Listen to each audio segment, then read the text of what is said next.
वो जो क्वेश्चंस हैं those are very easy to solve. Questions like number system, like factors, like cyclicity, हमेशा जो पैटर्न होता है राइट वो रिपीट होता है. तो जैसे हमने अभी थोड़ी देर पहले पढ़ा रिमाइंडर थ्योरम, फिर आपके स्मॉलेस्ट एंड लार्जेस्ट नंबर, फिर आपकी डिविजिबिलिटी रूल. तो वही आप देखोगे, सीरीज भी देखो, हर साल आपका 2019 में you they are asking you to find a missing number right. अब आप देखो कैलेंडर, कैलेंडर में भी देखो सेम क्वेश्चन है. After analysing like last 10 years PYQ right, we have come up with this final table. The final table is that मैं आपको ये बताने वाला हूँ कि इन 50 क्वेश्चन में से आपके लिए लो हैंगिंग फ्रूट क्या है.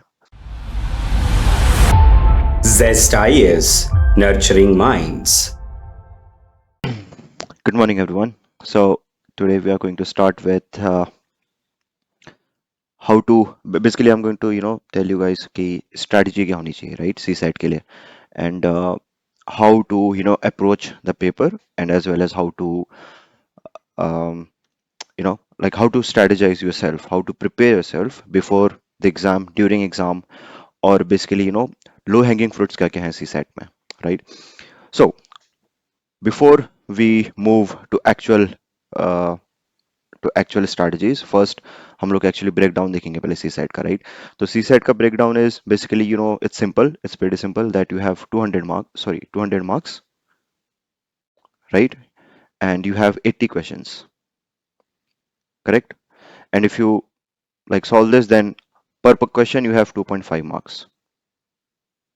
Okay, but this is 2.5 marks, 5 marks is कि अगर आपने बेसिकली करेक्ट कर दिया question. Now if you do it wrong right, for every 3 questions you get 2.5 marks minus, right? Sorry, not for every 3 wrong questions you lose 2.5 marks. Basically what it means is that अगर आपने एक question गलत किया right, so you will lose around minus 0.83 something marks.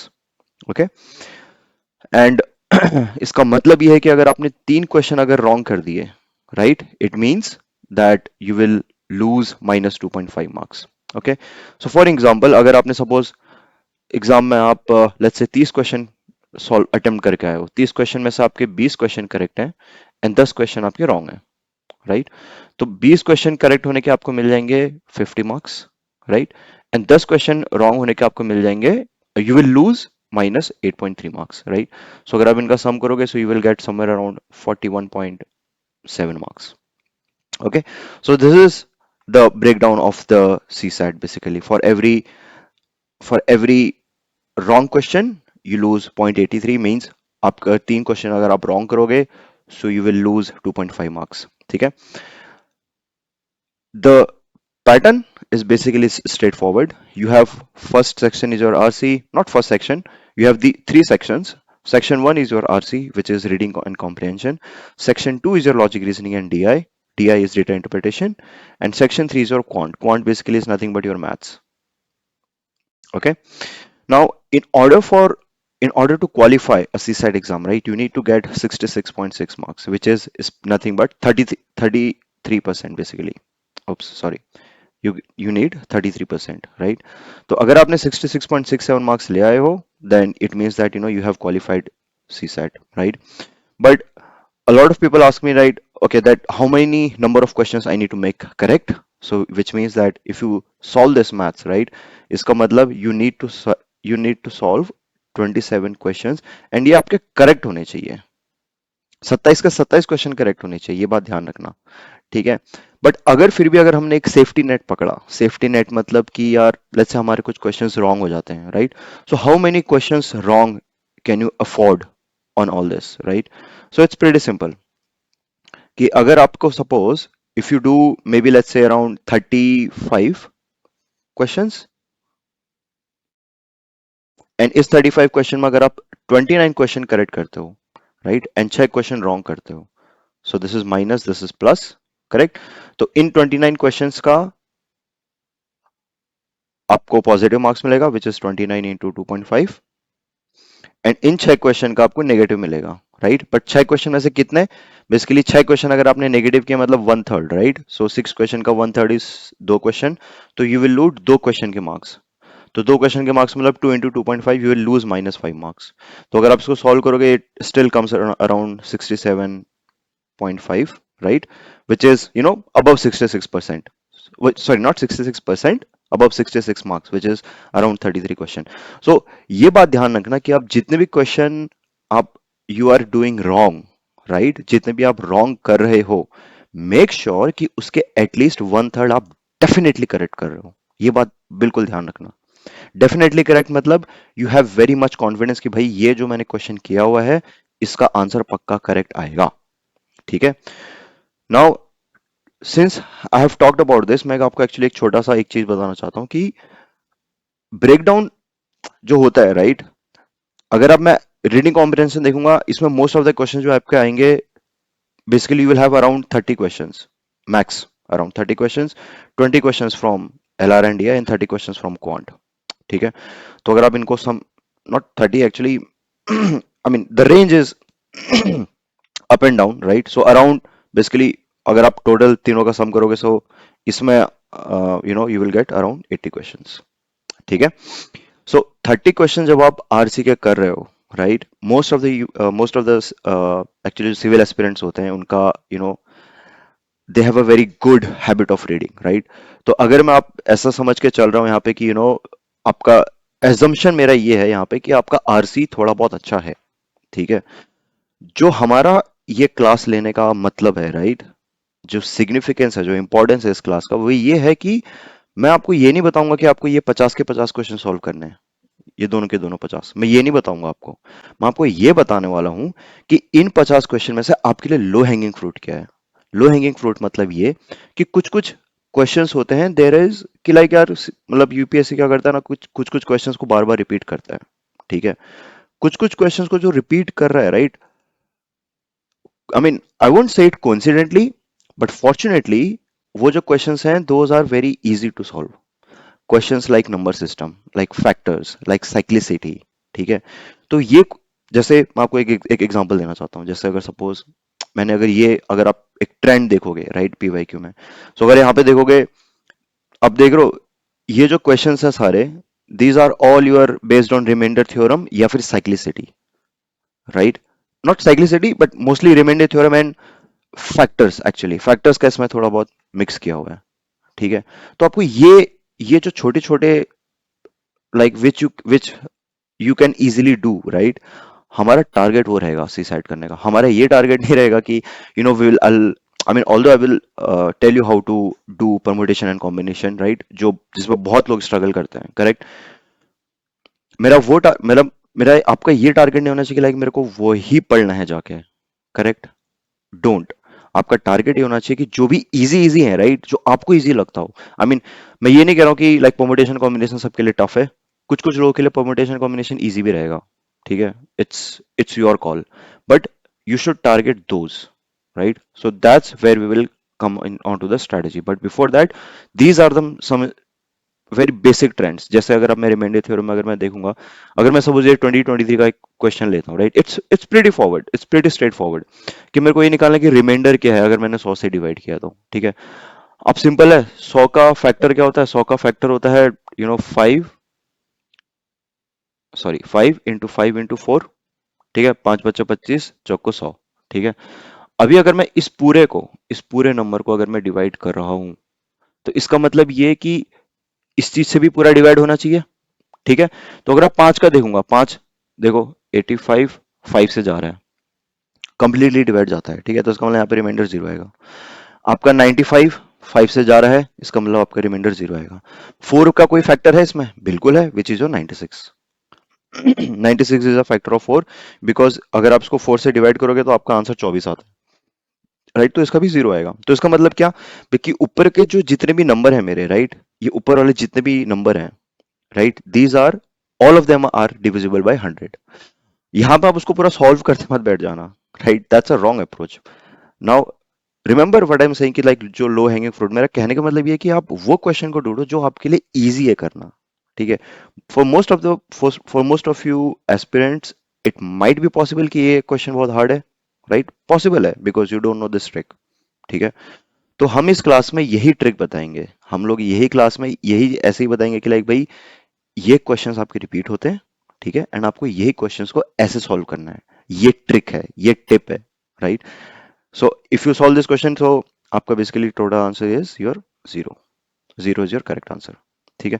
And ऐसा ही ना, like अगर आप यही अप्रोच अगर इसमें भी लगाओगे, सेम अप्रोच है इसमें भी सेम अप्रोच है। देखो एग्जैक्ट नंबर, लाइक अगर आप देखोगे 3 साल के डिफरेंस में लाइक सेम डिविजिबल 100 से डिवाइड आ रहा है, सेम है। आप देखो पाँच पाँच पाँच पाँच पाँच और चार का फैक्टर कौन कौन है इस नंबर में, you will be able to do it very easily. Same यहाँ पे भी, यहाँ पे बोल रहा है कि 10 से अगर मैंने डिवाइड किया तो क्या होगा। एक्चुअली यहाँ पे थोड़ा ना हल्का सा इन्होंने साइक्लिसिटी का भी एक डाला हुआ है, हल्का सा एक कॉन्सेप्ट, राइट। तो दीज आर द ट्रेंड्स। जैसे मैं एक और आपको अगर एक क्वेश्चन बताऊंगा, this is like one of the favourite questions of UPSC. आप बताओ कि स्मॉलेस्ट और लार्जेस्ट नंबर क्या है, ठीक है। अगर आप इसको सॉल्व करोगे, most of people will be like, ठीक है ये तो इजीली हो जाएगा, but most of people will be like very scared in doing this, ठीक है। अगर मैं आपको बताऊं ना, तो ये आप 20 या 30 सेकंड में आराम से कर सकते हो। एग्जाम्पल जैसे, अगर मैं इसको बोला 1/2 raised to -6, राइट। अगर मैं, ये बात ध्यान रखना, कभी भी जैसे डिनोमिनेटर को मैं ऊपर लेके गया तो वो रेस टू -1 हो जाता है। बेसिकली कहने का मतलब ये है कि अगर मैंने 1/3 पकड़ा, this is equal to 3 raised to -1, ठीक है। अगर मैंने ऐसा बोला कि 3 raised to -2, this is nothing but 1/3 raised to 2, and vice versa. कि अगर सपोज मैंने बोला वन कि 3 raised to +2, तो this is nothing but 1/3 raised to -2, ठीक है। This is pretty straight forward. तो अगर मैंने यही कंसेप्ट यहाँ पे लगाऊंगा, तो this is nothing but 2 raised to 6, this is nothing but 4 raised to 3, this is nothing but 3 raised to 4, this is nothing but 6 raised to 2, ठीक है।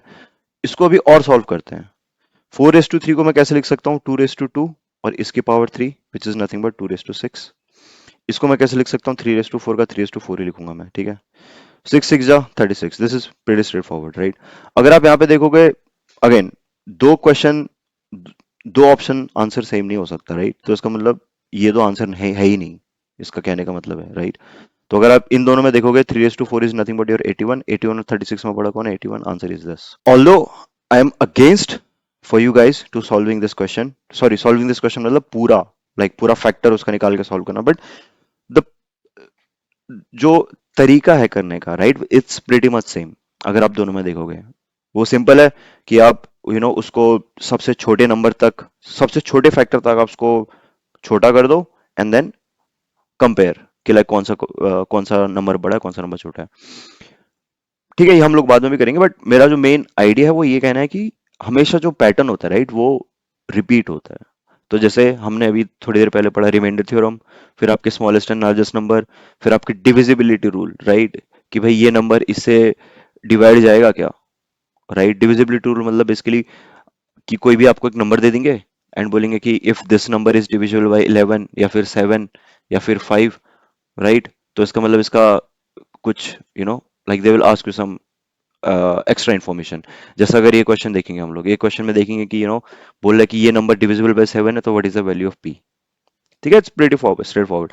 अगर सपोज मैंने यहाँ पे लेट्स से 7 के बदले लिख दिया 3, अब करो इसको, क्वेश्चन को, सिंपल है, राइट। आप क्या करोगे, सबको ऐड कर दोगे, डिवाइड करके देख लोगे कितना आ रहा है 3 से। बेसिकली डिविजिबिलिटी ऑफ 3 इज की सारे डिजिट का सम कर दिया, तो जो नंबर आना चाहिए वो 3 से डिवाइड होना चाहिए, ठीक है। तो दैट इज डिविजिबिलिटी रूल। तो ऐसे ही डिविजिबिलिटी 7 का भी है, 1, सॉरी नॉट 1, 2 3 4 5 6 7 8 9, 10 का स्ट्रेट फॉरवर्ड है कि लास्ट में 0 होना चाहिए, राइट। 11 का भी ऐसे ही है, नॉट 11 का भी एक डिविजिबिलिटी रूल है, right, not similar to 10, but 11 का भी एक डिविजिबिलिटी रूल है। तो वही आप देखोगे, सीरीज भी देखो, हर साल आपका 2019 में you they are asking you to find a missing number, right. 2018 में भी सेम आया था, they are asking you to find a next series, यहाँ पे भी सेम पूछ रहे हैं, ठीक है। अब आप देखो कैलेंडर, कैलेंडर में भी देखो सेम क्वेश्चन है कि भाई ये ये साल में ये डेट अगर संडे या मंडे को पड़ता है, तो नेक्स्ट संडे कब पड़ेगा, ऐसा एक क्वेश्चन पूछ सकते हैं, राइट। तो ये जो छोटे छोटे लो हैंगिंग फ्रूट्स है ना, आपको ये पकड़ना है। जैसे टाइम एंड वर्क भी हो गया, राइट। तो these are your basically after analysing like last 10 years PYQ, right, we have come up with this final table. The final table is that आपको अगर आप इन्हीं को ही अगर आप सॉल्व करके जाओगे ना, then you can expect a score range of 75 plus. जैसे अभी हम लोगों ने जस्ट देखा है, right, number system, permutation combination, average percentage time and work, HCF LCM, actually मैं इसको हमेशा एज अ फैक्टर बोलता हूँ, राइट। तो यू कैन थिंक ऑफ ये पूरा एक मिला के एक factor, probability, mixture, calendar, coding, decoding and reading comprehension. अगर आप इतना भी करके जाओगे ना, you can expect a very good marks, actually good passing marks in fact. ठीक है, तो आपको, और यही जो टॉपिक्स हैं, राइट, यही चीज बार बार आपके रिपीट होते हैं, हर साल रिपीट होते हैं। अगर लेक्चर नेक्स्ट साल भी नहीं अगर रिपीट होता है ना, तो उसके नेक्स्ट ईयर तो पक्का ही पक्का रिपीट होगा, right. So all you need to have a sense, जब भी आप सी साइड के लिए प्रिपेयर कर रहे हो, राइट, जब भी आप ब्रेक डाउन दे रहे हो, राइट, तो ब्रेक डाउन आप ये बात ध्यान रखना कि आप वो टॉपिक्स पर ज्यादा ध्यान दो जो आप इजीली कर पा रहे हो। ठीक है, do not chase hard topics unless and until you are very sure कि मेरे को बहुत अच्छा मार्क्स लाना है सी सेट पे। ठीक है, unless and until you are not sure about that, I would suggest do not chase hard topics, and that hard topic can be anything. We have very huge questions, especially in 2023 हमारे पास PNC के बहुत ज्यादा questions आए थे। I will work on it. ठीक है, it's a reason actually. तो जब तक वो रीजन मिल नहीं रहा है, आई would suggest you stop chasing the hard topics. Always focus on easy topics. Easy topics मतलब जिस पे आप कर सकते हो और जिस पे यूपीएससी बार बार क्वेश्चन पूछता है। ठीक है, नाउ गिवन ऑल दिस, ठीक है, आपका स्ट्रैटेजी क्या होना चाहिए प्रिपरेशन के टाइम पे? The strategy has to be very very very easy actually. I I'll go to my whiteboard for this. The strategy is very simple. आपको क्या करना है, जब भी आप पढ़ रहे हो, राइट, आप एक पन्ना पकड़ो and use your and write all the formulas in that paper and stick it somewhere. तो use your formula sheet basically. ठीक है, even if you are doing practice of your CSAT exams, right, during your CSAT का अगर आप कोई let's say घर पे practice कर रहे हो, तो वो फॉर्मूला शीट ऐसे साइड में रखो, जैसे I have kept it like this, जैसे ये मेरा रहा है पूरा फॉर्मूला शीट, राइट। तो you can take this formula sheet as side में, we can also provide it if you want, but I would suggest you do it on your own, that formula sheet, right. Now, second and most important, do not memorize formulas unless and until it's very tough to figure it out. ठीक है, what I mean by that is try to understand the formula. तो इससे क्या होगा ना, आपको basically try to understand formula. तो इससे क्या होगा ना, बेसिकली अगर आप सपोज लेट्स से एग्जाम में गए हो, राइट, अगर आप एग्जैक्ट फॉर्मूला भूल भी जाते हो, then you have a way to figure out कि लाइक वो फॉर्मूला था क्या एग्जैक्टली जैसे फॉर एग्जांपल अगर मैंने बोला डिविजिबिलिटी, सॉरी नॉट डिविजिबिलिटी, एक क्वेश्चन है साइक्लिसिटी पे। ठीक है, तो बहुत स्टूडेंट्स या बहुत एस्पिरेंट्स क्या करते हैं, साइक्लिसिटी ऑफ, जैसे अगर मैंने 3 बोला, राइट, वो रट्टा मार के जाते हैं कि 3 का साइक्लिसिटी इज 3, 9, 7, 1, ये मेरा साइक्लिसिटी है। ऐसा बहुत लोग रट्टा मार के जाते हैं या मगअप करके जाते हैं। डोंट फिगर आउट कि ये साइक्लिसिटी ऑफ 3 में ये 3971 कहां से आया, right. Try to understand the formula. अगर हाँ, कुछ कुछ केसेस में क्या होता है ना कि फॉर्मूला अंडरस्टैंड करना बहुत टफ हो जाता है, कि लाइक एक्चुअली में बहुत टफ हो जाता है टू अंडरस्टैंड इट कि वो फॉर्मूला आया कहां से। जैसे एग्जांपल अगर मैंने बोला कि 1 cube + 2 cube till n cube, right, इसका फॉर्मूला इसका formula is all the pretty straight forward, n into n+1/2 का whole square, right. But third is practice. Practice मतलब क्या basically, why I am saying practice, I am not saying asking saying कि practice करो ताकि CSAT निकलेगा। Practice इसलिए करो so that you can understand what are your strengths and what are your weakness. ठीक है, अब ये स्ट्रेंथ एंड वीकनेस क्यों हमको फिगर आउट करना है, right, that's a very big question. The answer to that is कि सी सैट का जो पेपर होता है, right, although it analyzes your it basically it tests your analytical abilities, but उससे ज्यादा ये टेस्ट करता है कि आपके पास मतलब पेपर एनालाइज करने की स्किल्स है नहीं है, right. What do you mean by that is कि आपके पास लेट्स से 80 क्वेश्चंस है, UPSC doesn't expect you to solve all those 80 questions, सारे के सारे 80 क्वेश्चन आपको करने की जरूरत नहीं है। What they are asking you is कि अगर मेरे पास एक क्वेश्चन आया, वो डुएबल है या नहीं है।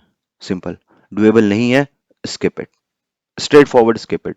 डू नॉट थिंक कि लाइक यार कि यार अरे ये क्वेश्चन मेरे को करना ही करना है बिकॉज ये क्वेश्चन आया ही है सी सेट पे, मतलब आया है मतलब एज इन मेरे को सामने दिख रहा है तो have to do it. No, don't, you don't have to do it, you can skip it. ठीक है, तो what I suggest is take as a test, right? आप क्या करो, कोई भी एक साल का एक टेस्ट पेपर पकड़ो। Let's say you can take maybe 2020 का पकड़ना, 2023 का मत पकड़ना, there is a very good reason behind it actually. I explain it later why. 2020 का आप एक पेपर पकड़ो, राइट? उस 2020 के पेपर पर आप क्या करो, आप सॉल्व करो पहले ही, right?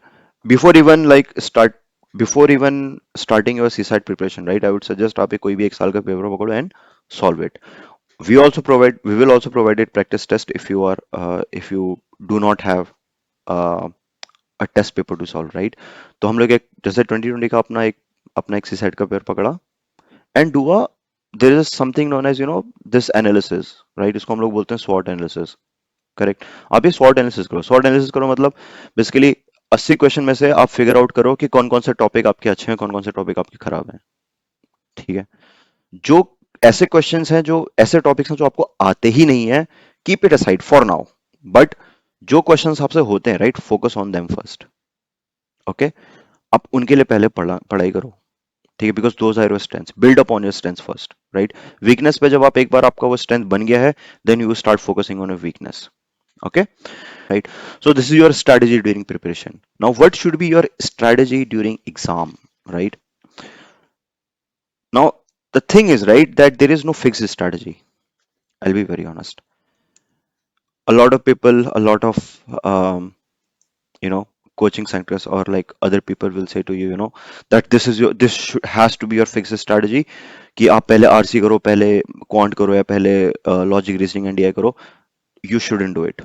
You should do first जो आपको easy लगता है, right? And the reason behind is simple because of this exercise I take, right? So suppose if I'll give you this exercise, right? अगर मैंने आपको बोला ये सर्कल है, आपको इस सर्कल को 4 इक्वल पार्ट्स में डिवाइड करना है, ठीक है? तो it's pretty easy, straight forward. What you will do is, आप एक सेंटर से एक लाइन ऐसे, दो लाइन ऐसे खींच दोगे, करेक्ट? तो आपके 4 इक्वल पार्ट में डिवाइड हो गया।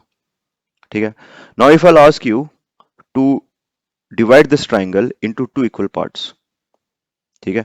नाउ assumption here is कि ये जो तीनों साइड है, all of them are equal, ठीक है? Pause this video and then solve it. So the answer is कि आप यहाँ से एक स्ट्रेट फॉरवर्ड ऐसे लाइन खींच दो तो आपके दो इक्वल पार्ट में डिवाइड हो जाएगा। ठीक है, now let's take the third triangle. Same equilateral triangle है। इक्विलेटरल ट्राइंगल मतलब तीनों साइड सेम है एंड आपको इसको 3 इक्वल पार्ट में डिवाइड करना है। ठीक है, again pause the video and then come back to the solution. So the solution is कि आप इसका जो सेंटर है, राइट, ट्राइंगल का भी सेंटर होता है, इसको बोलते हैं हम लोग सेंट्रोइड। हम लोग ये ज्योमेट्री में पढ़ेंगे बाद में। तो यहां से आप क्या करो, ऐसे एक लाइन ऐसे, एक लाइन ऐसे और एक लाइन ऐसे खींच दो, तो आपके ये दो 3 इक्वल पार्ट में डिवाइड हो गया। ठीक है, now let's come to the fourth question. Let's say you have this L shape and if I'll ask you to divide it into 4 equal parts. ठीक है, pause the video and then come back to the solution. So the answer is pretty straightforward. The answer is कि आप यहाँ पे क्या करो, इस क्या बोलते हैं, इस L shape में, right, you make a L like this and ये L कुछ इस तरीके से होना चाहिए ताकि अगर मैंने इसको ऐसे जोड़ा, right, तो ये exactly एक स्क्वायर बनेगा। ठीक है, तो आपको ये एक ऐसा एक स्क्वायर बना दो। ठीक है, ऐसा हल्का सा छोटा सा, I'll just say कि ये छोटा सा स्क्वायर बना दो एंड आप क्या करो, ये जो लाइन है ना, ये वाला जो लाइन है, राइट, दिस लाइन, सॉरी, ये वाला जो लाइन है, राइट, इसके पैरेलली एक आप ऐसा एक लाइन खींच दो and same do it with this. ये वाली लाइन के आप ऐसा एक लाइन खींच दो यहाँ पे। तो आपका जो फाइनल जो होगा, राइट, वो ये हो जाएगा। देखो,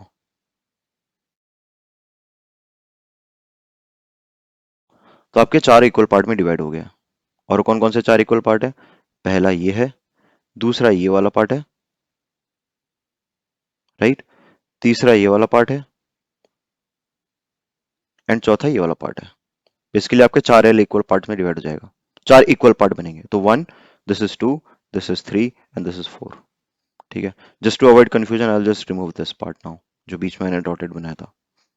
ठीक है, now fifth question, this is your rectangle, right, Now divide this rectangle into, let's say, 11 equal parts. You have to divide this triangle into 11 equal parts. Pause the video and then come back to the solution. So the solution is कि आप इसको अगर divide करना है, right, a lot of people will do some crazy crazy things. जैसे आप क्या करेंगे, वो लोग क्या करते हैं, बीच में से एक लाइन खींच देंगे या फिर ऐसे डायगोनल बना देंगे. No, don't.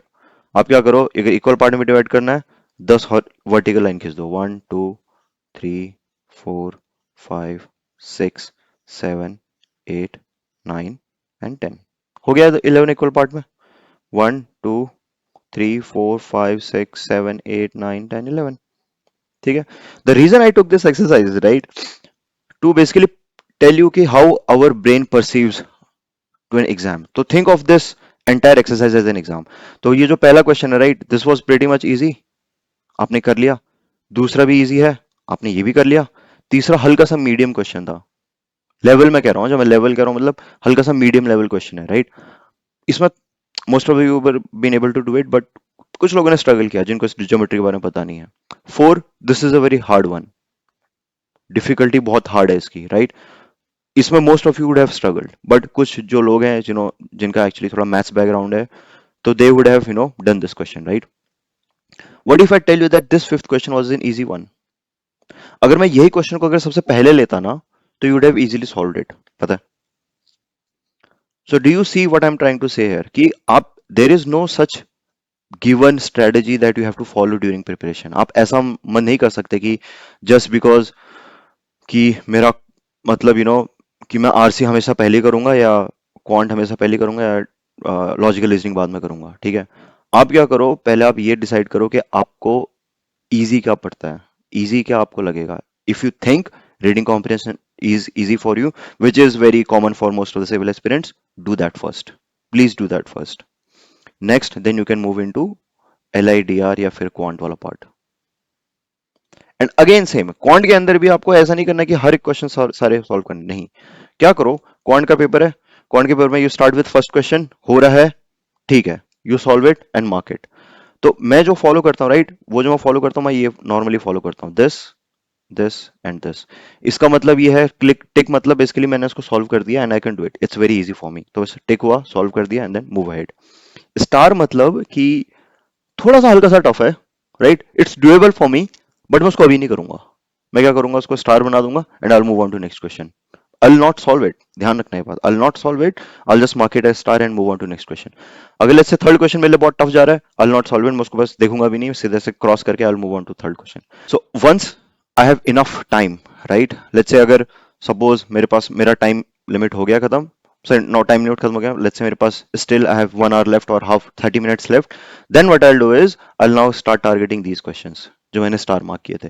But I will never touch these questions. मैं ये एंड तक मैं इनको टच ही नहीं करूंगा, क्योंकि मेरे को पता है कि अगर मैंने इनको सॉल्व कर भी दिया गलती से, then I am then there is a very high chance कि मैं इसमें मार्क्स लूज कर सकता हूँ, right. And we don't want that. ठीक है. वी वांट कि जहां पे क्वेश्चन मेरे से डुएबल है, right. But rather than that, the most important thing is कि बेसिकली एक क्वेश्चन स्किपेबल है नहीं है. स्किपेबल मतलब कि बेसिकली मैं इसको स्किप कर सकता हूँ, नहीं कर सकता हूँ. अगर स्किप कर सकता हूँ, then please do do not even think कि लाइक वहां पे मेरे को वापस आना है. ठीक है. But follow this strategy which is tick, star and cross. ठीक है. Now another most important thing during strategy is, sorry, during your exam is put your ego aside. And मैं ऐसा नहीं बोल रहा हूँ कि like it doesn't happens with the best of us, it does happens with the best of us. क्या होता है ना, that let's say आप, जैसे मेरे केस में अगर एलजेब्रा बहुत अच्छा है मेरा, राइट, तो मैं क्या करता हूँ कि अगर सपोज मेरे को कोई क्वेश्चन दिख रहा है एलजेब्रा का, then I am hell bent on solving that question. उसमें क्या होता है ना, आपका टाइम जाता है, right. So it's okay if you embrace it, saying कि यार ये मेरे लिए बहुत टफ है question, I am going to skip it. It's perfectly okay. It's perfectly okay to skip a question. अगर आपसे नहीं हो रहा है, move on to next question. It's simple as that. Okay. Now, fourth and the most important part is कि CSAT tests your ability to analyze a problem. ठीक है. वो ये चेक नहीं करता कि आप ये क्वेश्चन बेसिकली सॉल्व कर पा रहे हो करो, बिकॉज जो भी टॉपिक्स हैं, right, if you go back to the topics, correct, if you go to this topics, तो अगर आप ये देखोगे ये सारे टॉपिक जितने भी हैं, right, these are your 10th level maths. These are not your higher level mathematics. These are not your calculus. These are not your, some very high calculus level mathematics. नहीं. These are very basic level mathematics. तो यहाँ पे आपको वो analytics देखता है. So this is the final conclusion of this entire strategy and breakdown. If you have any doubts, you can you can visit us on this website justis.com. If you have any questions regarding CSAT, right, you can reach out to us in the Telegram as well, or on over the Instagram as well. But if you have any doubt regarding whatever I have told you today, as well as if you have any doubts in general regarding CSAT preparation, right, you can reach out to us to this website. You can fill out the form, right, and we will surely reach out to you. Okay. Thank you and best of the luck for CSAT. Zest IAS, nurturing minds.